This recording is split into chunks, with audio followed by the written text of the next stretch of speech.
Para kekasih, saya ingin supaya semua saudara meyakini bahwa Tuhan menyediakan kelimpahan di masa kita hidup.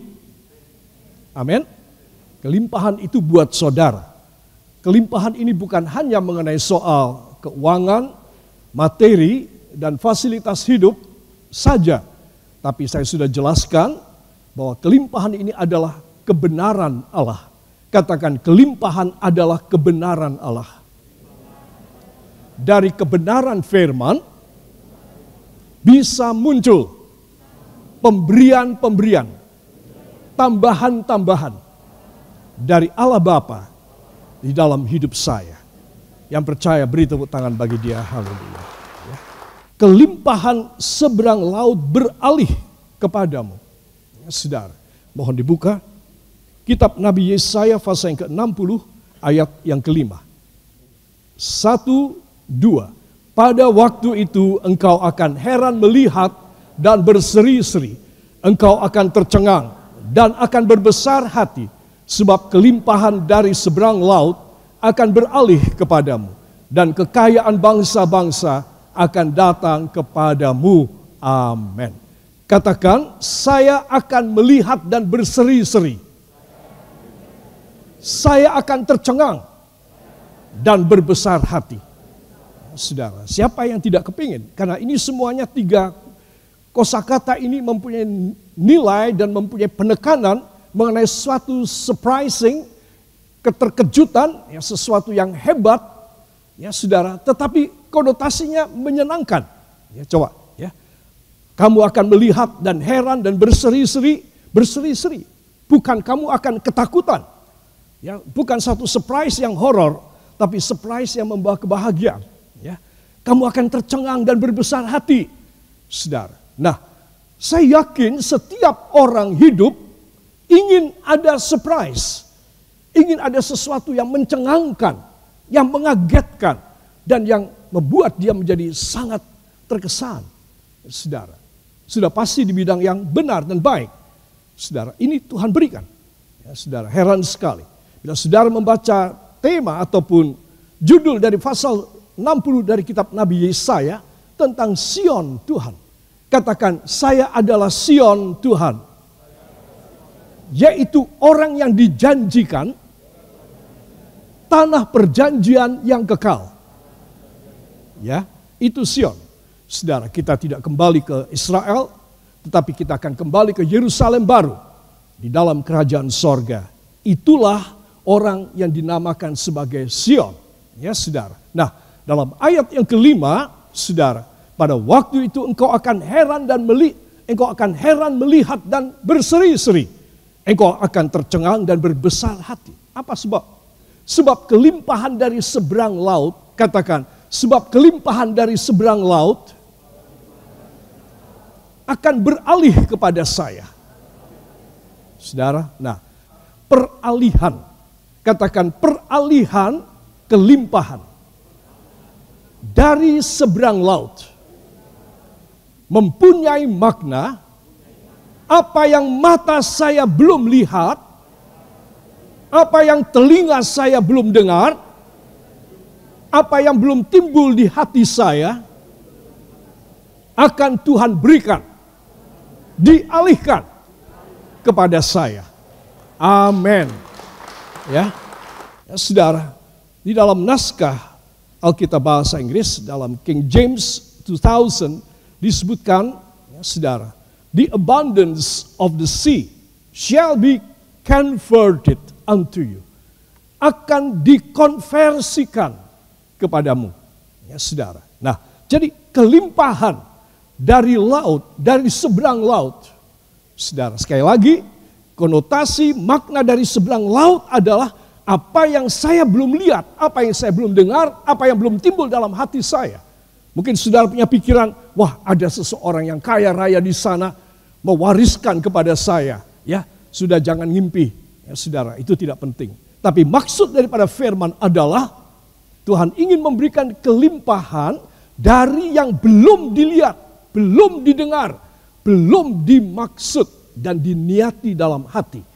Tuhan mau memberi sebagai satu hal yang akan membuat saudara heran, berseri-seri wajah saudara, saudara akan terkejut, saudara akan tercengang, saudara akan berbesar hati.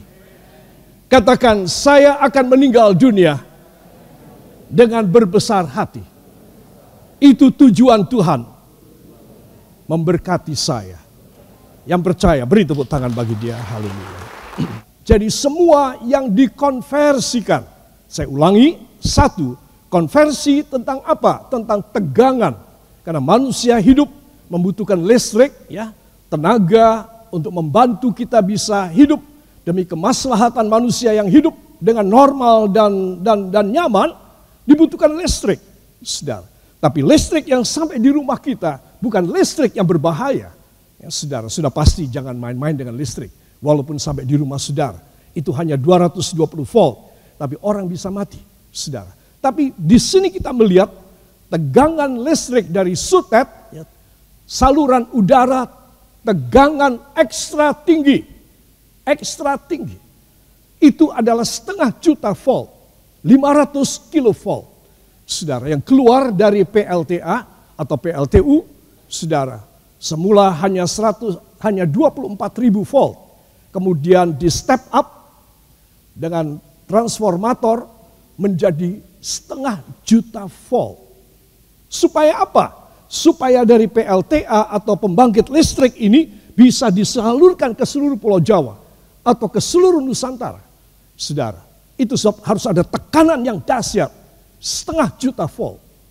Saudara, dan saudara melihat kalau dalam perjalanan keluar kota, di atas persawahan, di lereng gunung, saudara melihat kabel-kabel listrik yang hanya kelihatan kecil, itu sebetulnya segini besarnya. Saudara, dan tekanannya 1/2 juta volt.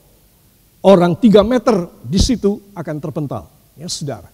Nah, jadi saudara tahu bahwa itu perlu dikonversikan, saudara, supaya tegangan 1/2 juta volt itu bisa dipakai oleh peralatan rumah tangga kita yang hanya dipatok di Indonesia 220 volt. Itu sebab dikonversikan. Ya, setelah tersalur ke semua daerah, semua gardu-gardu listrik dari 1/2 juta volt menjadi 150.000 volt dan kemudian dirubah lagi menjadi 220 volt saja. Ya, saudara, semuanya perlu konversi. Yang kedua, saya menjelaskan tentang konversi uang. Ya, saudara, valuta asing tidak cocok dipakai di Indonesia. Ya, saudara, mungkin saudara menyimpannya, tapi bukan untuk berbelanja, untuk hidup sehari-hari, tidak bisa. Ya, saudara, harus dikonversikan. Lembaran banknotes dari euro atau dolar Amerika, ya, ataupun dinar Arab Saudi, saudara, semua harus dikonversikan ke rupiah supaya bisa dipakai. Jadi kata converted ini indah sekali. Ya, apa yang dari seberang laut, artinya apa yang belum aku lihat, apa yang tidak pernah aku lihat, tidak pernah aku dengar, tidak pernah timbul dalam hatiku, Tuhan konversikan. Berarti saya pasti dapat. Katakan, saya pasti dapat. Perjanjian Tuhan ini, ya dan amin. Saya tidak perlu bermimpi. Saya tidak perlu berandai-andai. Saya tidak perlu iri kepada orang lain. Karena kepada saya, Tuhan menjanjikan dari seberang laut akan dikonversikan kepada saya. Amin. Haleluya. 1 Korintus 2 ayat yang ke-9, seperti makna daripada seberang laut tadi, ya saudara. Para kekasih, setelah kita melihat maknanya, kata konversi, converted, saudara, maka saya menunjukkan maknanya di dalam bahasa Ibrani, perjanjian lama. Disebutkan converted itu adalah sebagai hafah. Ya. Hafah itu artinya mengubah dengan kuasa ilahi, demi mencapai tujuan ilahi. Saudara, jadi kalau saya sebagai manusia, saya tidak dijamah oleh kuasa Allah, saudara sebagai manusia tidak dijamah oleh kuasa Allah, kita tidak mengalami hafah, maka kita tidak ada konversi untuk mencapai tujuan ilahi. Seperti apa? Seperti orang yang hidup di dalam dosa, di dalam duniawi. Orang yang bergentayangan saja, menghabiskan waktunya. Dan ketika akhir hidup, dia masuk dalam pengadilan terakhir dan dia dibuang dalam api neraka yang kekal. Saudara, perlu hafah, harus dikonversikan. Manusiawi kita yang berdosa, sifat tabiat kita yang kasar, yang tidak baik, yang kotor, yang najis, saudara, itu harus dirubah demi tujuan ilahi. Katakan, demi tujuan ilahi, saya harus rela menyerahkan hidup saya untuk dikonversi. Ya, saudara, ada banyak orang, sudah pasti ada banyak anak-anak Tuhan tidak mau berserah. Tuhan mempunyai maksud, dia tidak mau. Akhirnya Tuhan terpaksa harus membuat satu tekanan yang kuat dan berat dalam hidupnya. Nah, baru dia pasrah, baru dia menyerah. Itu sifat manusia. Ya, saudara, itu sebab biarlah kita tidak perlu menunggu sampai kita mengalami konversi yang berat. Tetapi Tuhan berbisik saja di dalam hati nurani kita, sudah cukup. Katakan, Tuhan berbisik dengan rohnya di dalam hati saya, dalam pikiran saya, sudah cukup. Amin. Tidak usah sampai ada hal-hal yang berat, saudara. Tidak perlu. Sudah cukup dia berbisik dalam hati kita. Dan kita bertobat, kita berserah kepadanya.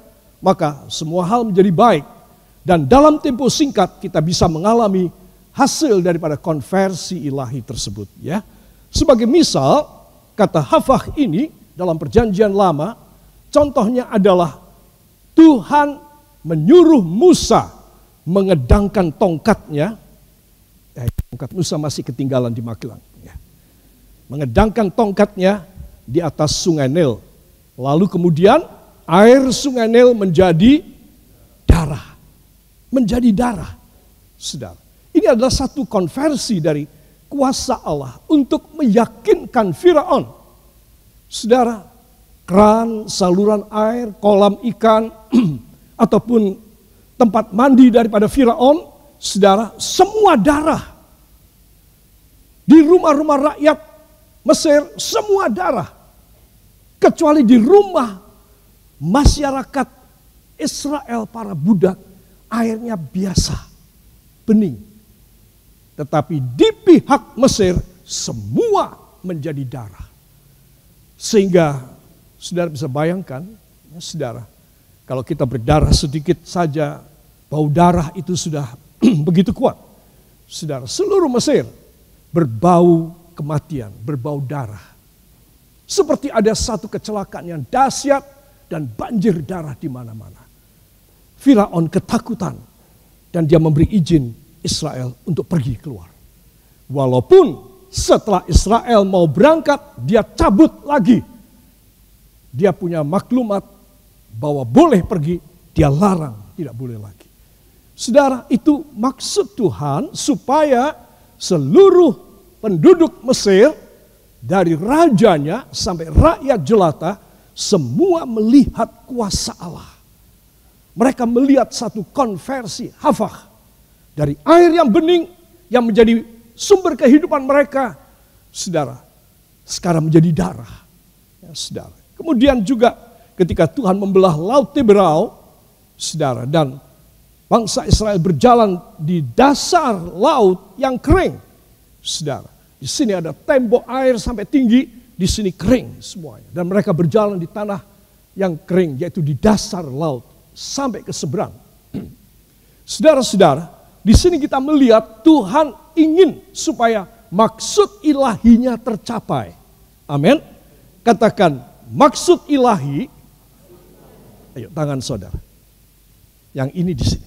Maksud ilahi dalam hidup saya adalah saya mengalami hafah, konversi, supaya maksud Tuhan terpenuhi ketika saya masih hidup dalam nama Yesus. Amin. Ya. Sehingga dengan demikian bangsa Israel bisa menyeberang dengan selamat dan tiba di tanah perjanjian dengan selamat. Ya, saudara, jadi di sini kita melihat kalau disebutkan dalam ayat 5 dari Yesaya 60, engkau akan heran dan berseri-seri, engkau akan terkejut, tercengang dan berbesar hati, saudara, karena kelimpahan dari seberang laut akan beralih kepadamu, akan dikonversikan kepada kamu. Maksudnya adalah supaya kita mencapai tujuan kita dalam kerendahan hati kita, dalam penyerahan diri kita kepada Allah. Maka tujuannya berhasil. Katakan, maka tujuan Tuhan akan berhasil. Sehingga saya mencapainya. Sejarah hidup saya luar biasa. Amin. Haleluya.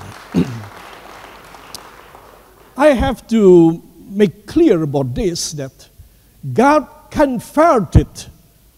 He is doing something great and changing everything to become good for us so that we can achieve whatever He wants us to achieve it successfully while we are living here on earth. Para kekasih, Tuhan tidak mau saya dan saudara kita hanya bermimpi saja dan iri hati melihat orang lain menerima dari Tuhan. Kepada saudara harus dapat sampai saudara sadar, ya, aku harus berserah kepadanya, aku harus merendah, aku harus berkomitmen kepadanya. Karena Dia pasti akan memberi. Dia tidak mungkin mengingkari janji. Mungkin apa tidak? Mungkin apa tidak? Tidak. Ya, saudara, itu saudara harus yakin mengenai soal ini, ya. Para kekasih, kelimpahan laut itu adalah jalur hafah terbuka demi aliran berkat-Mu. Ya, saudara. 1 Korintus 2 ayat yang ke-9. Para kekasih, mari saya akan menunjukkan pada saudara satu raja yang masih muda, yaitu Salomo, saudara, yang full mulia. Dia memiliki martabat yang tinggi tanpa perang. Katakan tanpa perang. Saudara, Daud dari sejak sebelum dinobatkan menjadi raja, saudara, begitu dia sudah diurapi oleh Tuhan untuk menjadi raja, dia sudah perang terus. Untuk memperbesar dia punya dominasi. Kerajaan-kerajaan pada tunduk semua dan bayar upeti kepada dia. Anaknya Salomo tidak. Salomo tidak bisa perang. Salomo menjadi raja ketika masih belia. Ya, saudara. Saudara lihat, ini raja masih muda, ya, saudara. Nah, tetapi, katakan tetapi, Salomo mempunyai jalan pintas. Nah, ini loh saudara. Tidak berjuang, tetapi berserah kepada Tuhan. Ambil hati Tuhan, dikasih jalan pintas. Coba, kayak apa ini? Saudara, seringkali saya dan saudara terlalu banyak kepikiran, terlalu banyak mumet, mustakonipun. Ya, saudara, mumet. Apa sebab? Karena mau cari jalan. Gimana aku bisa mengalahkan dia? Gimana aku bisa lebih beruntung dari dia? Gimana aku bisa mendapatkan pacar ini menjadi milikku? Gimana aku bisa memiliki harta itu? Bagaimana aku bisa mencapai gelar ini dan itu segala macam? Saudara, kita dibuat mumet, pusing sendiri kepala kita. Karena kita mencari jalan agar kita sukses dan berhasil. Seperti Daud, saudara, seperti Daud. Sekarang anaknya, dia merasa aku enggak sekeras, aku tidak sepemberani ayahku. Aku tidak mempunyai ilmu kanuragan. Itu sebab dia punya cara yang lain untuk ambil hati Allah. Katakan, saya harus punya cara yang lain. Supaya saya tidak berjuang dengan kemampuan sendiri. Hanya tinggal menerima dari Bapa di sorga. Seperti Salomo. Amin. pakai caranya. Saudara, dia mempunyai satu konversi ilahi. Dia mengalami hafah dalam hidupnya. Saudara, itu sebab Tuhan jatuh hati. Bagaimana cara Salomo? Kita sudah membaca dari 1 Raja-Raja pasal yang ketiga, mulai ayat yang pertama. Dia membawa ke atas Gibea, sebuah bukit, ya kira-kira lebih tinggi sedikit dari Gunung Tidar ini, saudara, lebih tinggi sedikit, dan membawa 1000 ekor lembu. Ya, saudara, dari bawah rakyat melihat, wah, itu lembu 1000 itu baris naik ke atas. Saudara, mengerikan sekali sampai di atas. Dan dia membuat beberapa mezbah korban bakaran. Saudara, dia menyuruh para imam-imam dan orang Lewi menyembelih lembu-lembu ini dan membakar sepanjang hari sampai 1000 ekor, semua dikorbankan kepada Tuhan. Saudara, lihat ya, saudara. Dan sampai pada lembu terakhir yang dipotong dan dipenggal-penggal dan dibakar di atas korban. Saudara, Salomo penuh dengan kemuliaan dari Tuhan. Tubuhnya capek dan dia tidak mau pulang ke Yerusalem. Dia mau tidur di atas gunung itu, di Gibea. Dan dia tidur di sana. Malam itu dia bermimpi ketemu Tuhan. Luar biasa. Bagaimana bisa mendatangkan Tuhan? Bagaimana bisa meminta turun Tuhan? Dan bagaimana apa yang dia tidak mampu lakukan seperti ayahandanya almarhum Daud bisa diberikan berlipat kali ganda kepada dia. Dia membutuhkan satu konversi. Dia membutuhkan cara hafah dari Allah. Bila saya dan saudara menyadari tentang pelajaran ini, betapa pentingnya seseorang mengalami konversi dari Tuhan, maka Tuhan akan melakukan pekerjaan yang besar. Ayahnya jungkir balik, mempertaruhkan nyawanya setiap kali. Sudah tidak kenal takut, sudah tidak punya harga diri dan muka malu, tidak. Saudara, Salomo tidak. Tapi Salomo pintar. Dia ambil hati Tuhan. Bila saudara capek berjuang, capek dengan segala sesuatu yang kurang membawa hasil, biarlah saudara berserah dan membuat komitmen dengan Tuhan. Sama seperti Salomo. Itu sebab semua korbannya dia 1000 ekor lembu diterima oleh Tuhan. Beri tepuk tangan bagi dia. Haleluya. Seringkali kita berkorban cukup banyak, tapi kita tidak merasa korban kita diterima oleh Tuhan. Saudara, apa sebab? Karena kita belum mengalami conversion. Kita belum dikonversi pribadi kita. Saudara. Itu sebab kenapa raja ini ketika malam dia tidur dan dia mendapatkan satu mimpi dari Allah. Anakku Salomo, sesungguhnya apa yang kamu minta, aku akan beri kepadamu. Karena hatiku senang dengan semua korban yang sepanjang hari tadi telah kau lakukan. Minta apa saja, aku akan beri. Sudah. Sampai Tuhan membuka hatinya, kasanahnya, perbendaharaannya. Itu sampai dibuka semuanya untuk Salomo. Jadi Tuhan jatuh hati kepadanya. Apa saja yang kamu minta, aku akan beri.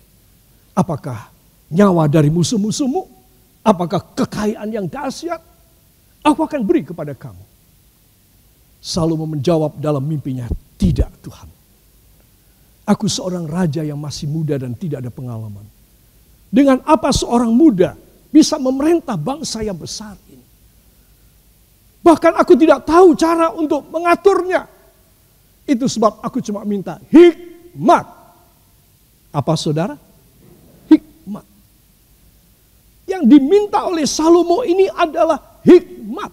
Hikmat adalah firman. Saudara.